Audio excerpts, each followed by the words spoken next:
Hey, I'm Shane. Today I'm going to be talking about variable neutral density filters and fixed neutral density filters, and the differences between them for capturing video, when you might want to use them, how to use them, and when one might be better than another for a certain situation.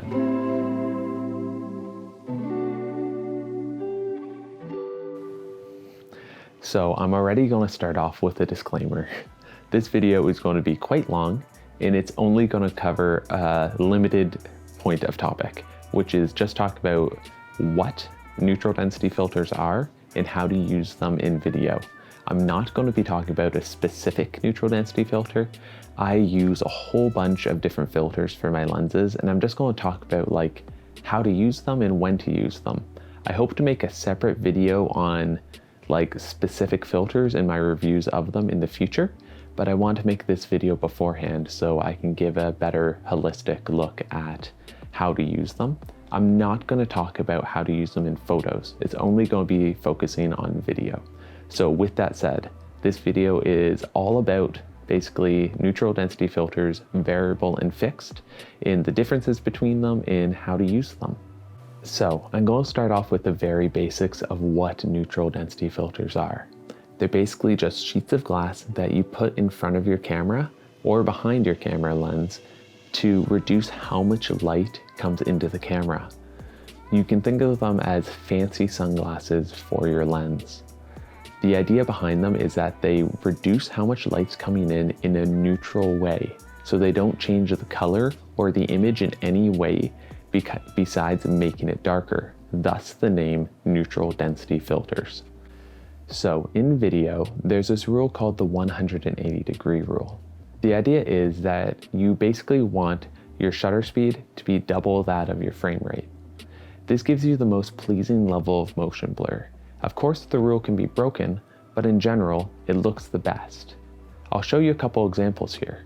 If I have my shutter speed set very high and my frame rate set to 24, the footage is going to look very choppy, and you'll see that everything is a little overly sharp. It looks hyper realistic to say, but when I put the neutral density filter in front of my lens, I'm able to darken up the footage in order to bring down my shutter speed. And this gives you the most aesthetically pleasing shot. So using a neutral density filter, I'm able to change one of the variables, like my shutter, without compromising on my creative vision that I want with my focusing plane. So like, I don't want to adjust my aperture if I don't need to. So it's really nice to have a neutral density filter for that reason, to give you the most cinematic and aesthetic looking footage that matches up to your creative vision. So there's two types of neutral density filters you can use fundamentally. There's fixed neutral density filters, and then there's variable neutral density filters. Fixed neutral density filters are super duper simple. All they are is flat, laminated pieces of glass that have a set amount of light they do not let through. So they're in stops. So you can have a 2-stop ND all the way up to a 10-stop ND. And they basically are just stuck at that same level of light, not being able to get through. Variable neutral density filters are basically two neutral density filters that are stacked on top of each other. The idea is that they're polarized, and as you turn them, they let in a different amount of light through. So you can have a whole range of stops that you can go through. You can go from 10 to 5 stops or from 3 to 8.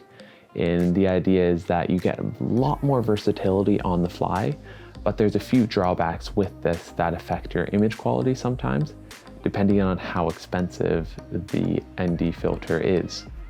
I'll start off by comparing the image quality of fixed versus variable ND filters.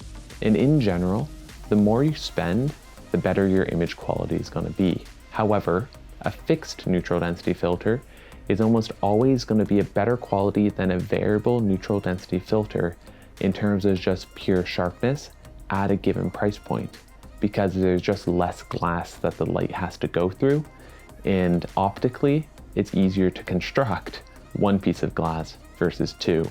So that's just an easy thing to think of at the start. But with a fixed neutral density filter, you generally get less color shift And you also get a sharper image just because, again, less light is passing through the glass. The catch is, though, you're stuck at one certain level of brightness. So you have to change your ISO, your exposure, or your shutter speed in certain situations when you can't compensate for changing the ND filter, or you actually have to physically have another ND filter to put on your lens. So even though it is sharper, it's less versatile and you have to compromise on other fronts. With a variable neutral density filter though, you don't have that issue of having to change the filter. The catch is though, as it turns, there's certain vignettes that can show up on your image, which is kind of hard to explain, so I'll show you some pictures, an example of it here. Basically, as you move to either the very close end or the very far end of the filter, there's artifacts that appear because of a misalignment in the glass. It's almost impossible to have the glass perfectly flat and round and coated evenly across, which results in the corners of the image getting darker quicker than the center, and also that there can be some strange patterns that look like an X on the filter.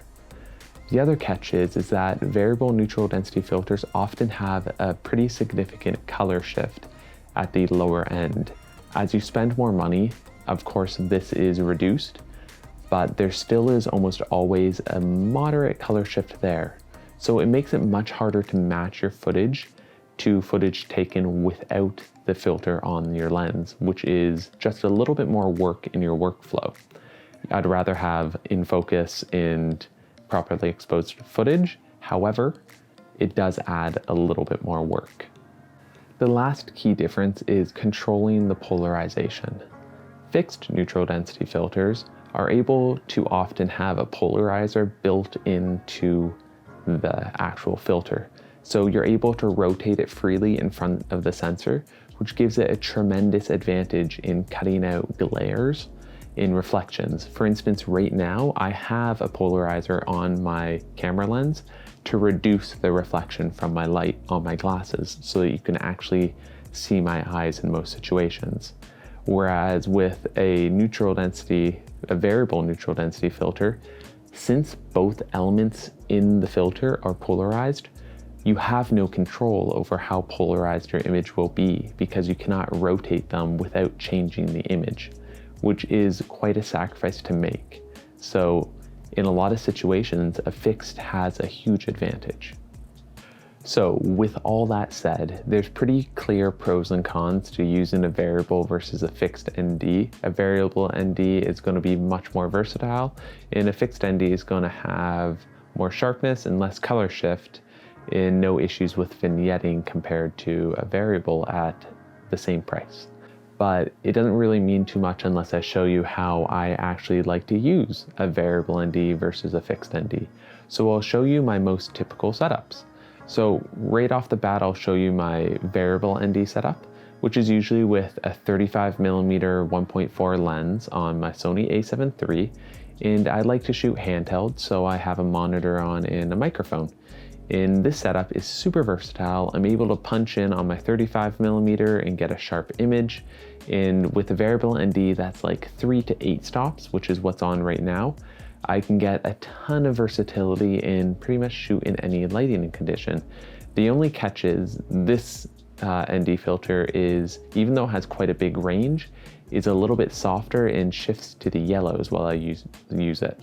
The worst thing about this setup for me is that if I want to take photos, it's almost impossible to take great photos because I have to have my shutter speed pretty much 1/60th or below in most situations. And my photos just end up having too much motion blur to be really salvageable, or my ISO has to be cranked too high to get the shutter speed I want. So often if it is a wedding day, I can't hybrid shoot while I have an ND filter on, because I'd have to physically unscrew the ND filter, put it in my pocket or somewhere where it can get dirty.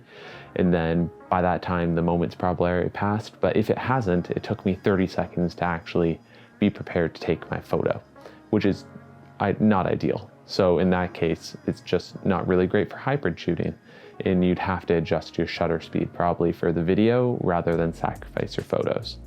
But For a fixed ND filter, I use a variable, very similar setup. However, it's often when I'm mounted on a tripod or I'm outside and I know I'm going to stay outside for an extended period of time, I'll use a fixed ND filter and put that usually on my zoom lenses, like my 85mm f1.8 or my 70-200.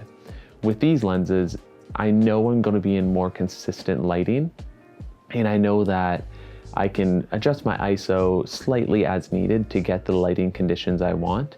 In that way, I can use the polarizer to actually make sure there's no distracting elements from reflections or glass, or if there's water in the background of the scene, and it's just overall a whole lot more crisp. And I enjoy that for that application. Also, if you're traveling, it's sometimes nice to bring just a straight up fixed ND filter because it can double for your photography for getting long exposures and stuff like that. And it's really useful for that application. So it's a little bit lighter and easier to travel with compared to a variable ND if you had to pick one or the other and you had very limited space. So at the end of the day, the choice between a fixed ND filter or a variable ND filter is really either a personal choice dictated by your creative needs, but most of all, most likely just your budget. Fixed ND filter is going to be cheaper and is going to get you a cleaner image at any given price point compared to an equivalent variable ND. But really, if you're going to be doing some professional video work and you want something that's going to be probably more valuable than a new lens almost in terms of how your image and picture quality is going to look when finally edited, a very nice variable ND filter like the PolarPro is going to make a huge difference in your production quality. And I think it's worth spending a little extra if you're going to be a dedicated videographer on a nice variable ND. But it's not a requirement. You can still shoot video very easily without it. You'll notice in this video I didn't touch on any of the more high-end fixed like filter systems that you'd use on cinema cameras, or talk about how most cinema cameras have them built in. This video is really tailored towards consumer grade or like high-end consumer grade stuff like the mirrorless cameras and DSLRs, not the whole cine world, because I have very little experience with that myself. So there's no point on me talking about it. It's more for beginner photographers and videographers that this video is tailored for. With that said, if you have any questions or comments on anything I said in this video, please drop a comment below. I love having a conversation and I'll be sure to answer any questions you guys have. Thank you so much for watching this video though. If you enjoyed it, please maybe consider subscribing and liking the video.